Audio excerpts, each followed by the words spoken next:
கண்டிப்பா கிடைக்கும். அது என்ன நாள்ல கேட்கணும்னா, ஒரு கடன் வந்து கேட்கணும்னா வெள்ளிக்கிழமை கேட்கணும். காலைல எந்திரிச்சோன போயிரணும். அவங்க வீட்டுக்கு 6 மணிக்கு போய் கதவ தட்டணும். அப்ப மன உளைச்சல் வரும். மன உளைச்சல் வந்து கண்டிப்பா குடுக்கக்கூடிய எண்ணம் இருந்தா குடுத்துருவோம். இல்லாதவா இருந்தா, அப்ப இதா இருக்கும். அது எப்படின்னா, காலையில எந்திரிக்கக்குள்ள வந்து மைண்ட் ஃப்ரீயா இருப்பாங்க. அந்த டைம் அவங்கள டிஸ்டர்ப் பண்ணிட்டா அன்னைக்கு ஃபுல்லாவே அப்படி இருக்கும். அடுத்த வெள்ளிக்கிழமை காலைல வந்துருவானா, இல்லன்னா அடுத்த வாரம் வரேன், வெள்ளிக்கிழமை வரக்கூடிய இந்த வேலை இருக்கு அப்படின்னு சொல்லிட்டு வந்தீங்கன்னா, அதே வந்து வெள்ளிக்கிழமைன்னா அவனுக்கு பயம் வந்துரும். அப்ப குடுக்க ஆரம்பிச்சுருவான். ஆனா சென்டிமென்ட் இருந்தா டச் பண்ணுங்க. ஒரு பணம் குடுத்துட்டீங்கன்னா, அத வாங்குனா அவங்களோட சென்டிமென்ட்ட தான் டச் பண்ணும். அது டச் பண்ணீங்கன்னா கண்டிப்பா பணம் வந்துரும்.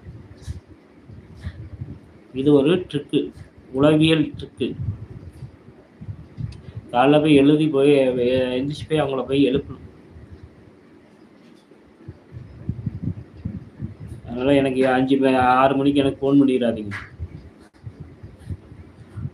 வெள்ளிக்கிழமை காலைல ஃபோன் பண்ணாதீங்க. நேர்ல போ.